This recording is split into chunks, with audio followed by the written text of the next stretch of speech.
Today on TimesCast, rare footage from the Battle of Misurata shows the combat challenges for Libyan rebels. In Syria, bold protests continue even in the face of a brutal crackdown by government forces, and Republican economists question their party's current fiscal policy of cutting spending at a time of economic uncertainty.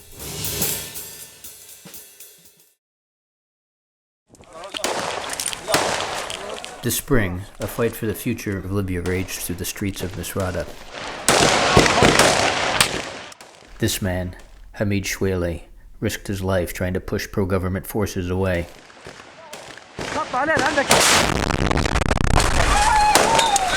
His wounds were not caused by his enemies, but by the inexperience of his friends. This is CJ Chivers reporting for the New York Times.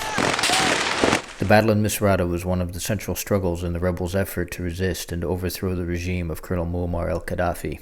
This particular fight took place in a small alley behind Tripoli Street in Misurata. Like many battles in Misurata, it was a close-quarters urban skirmish. As the fighting in Libya continues into its sixth month, Libya's rebels have shown courage, endurance, and determination, but they often lack a sense of tactics or training and discipline.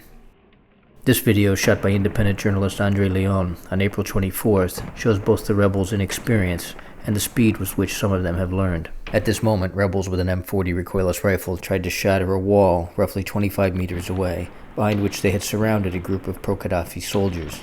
The M40 was designed to hit tanks hundreds of meters away. Upright and without cover, Mr. Shweli tried to protect his friends, firing from his hip, while his friends fired the M40.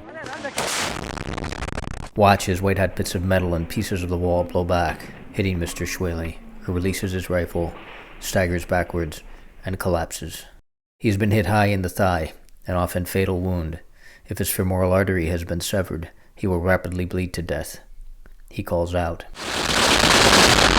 As other rebels covered his evacuation, his friends then demonstrate a developed sense of battlefield savvy. They rush from a ditch and drag Mr. Shweli toward a building from where other rebels are firing. Waiting there, doctors are organized to treat the wounded. Judging from the blood loss, Mr. Shweli's femoral artery has been opened. The Gaddafi soldiers are firing back. The videographer is grazed in the neck by a bullet fragment. He falls, but keeps recording.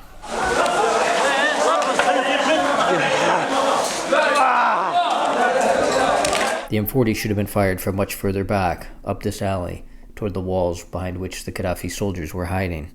But while their careless use of the M40 showed a lack of understanding of their weapons and resulted in an avoidable casualty, their savvy inside this building begins to emerge. As the rebels had closed in on the surrounded Gaddafi soldiers, they had occupied this place and cut small ports in the walls from which to fire on their enemies nearby.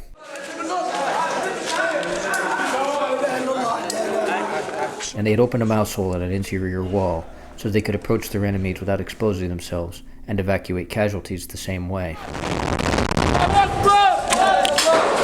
A few minutes later, Mr. Shweli was declared dead. He had been, his friends said, a mechanic, another of the armed civilians lost in a bitter war for which he was, in equal measures, both intensely committed and wholly unprepared.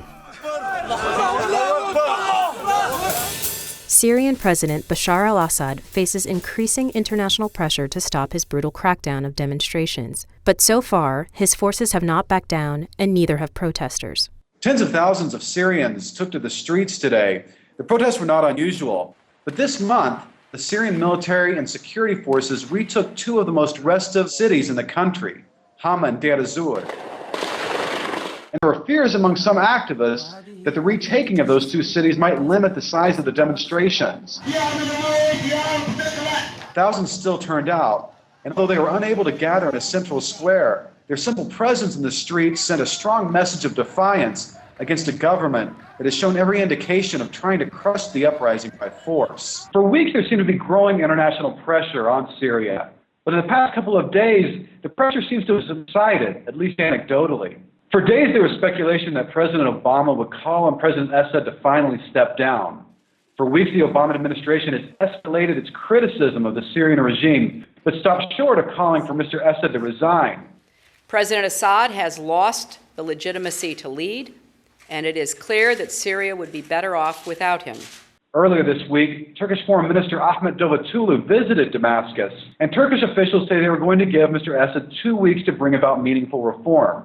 Diplomats have heard those promises before, but at least this time they say time may be running out. And this week, there was growing criticism of Republican congressional leaders' fiscal policies from economists in their own party. Since Republicans took over the House in January after their midterm election gains last November, they've really pushed Washington in a more fiscally conservative direction. After the past 2 years of stimulus spending and tax cuts, the emphasis this year has been on deficit cutting and spending cuts in particular. And now, as our economy continues to be weak, there's a number of private forecasters, macroeconomists, many of whom are Republicans, and some establishment Republican figures who are coming out and saying, wait, this isn't exactly the right medicine at all for the economy we've got, and the deficit reduction should be backloaded, as they like to say. That is, should take effect when we know the economy is fully recovered. Among the sort of old establishment Republican figures who have spoken out are Hank Paulson, who was President George W. Bush's Treasury Secretary, and Martin Feldstein, who's one of the most renowned economists ever to work for Republicans. He was chairman of Ronald Reagan's Council of Economic Advisors. What these critics are proposing is really a two-pronged effort. One, in the short term, you would have some stimulus, whether spending or tax cuts. And two, Congress could simultaneously agree on a program of spending reductions, especially in Medicare and Medicaid going forward, and tax increases that would not take effect until the economy is recovered. They say the scale of our future debt is just too great to be done with spending cuts alone. But this is unlikely to have any impact on what the congressional Republicans do going forward, because they are dedicated to opposing any and all tax increases. Their base, especially the Tea Party-inspired Republicans, don't want to see them raising taxes, so that's where you're left. And Democrats don't want to put the entitlement programs, Medicare, Medicaid, and Social Security on the table if Republicans aren't going to consider higher revenues for the future.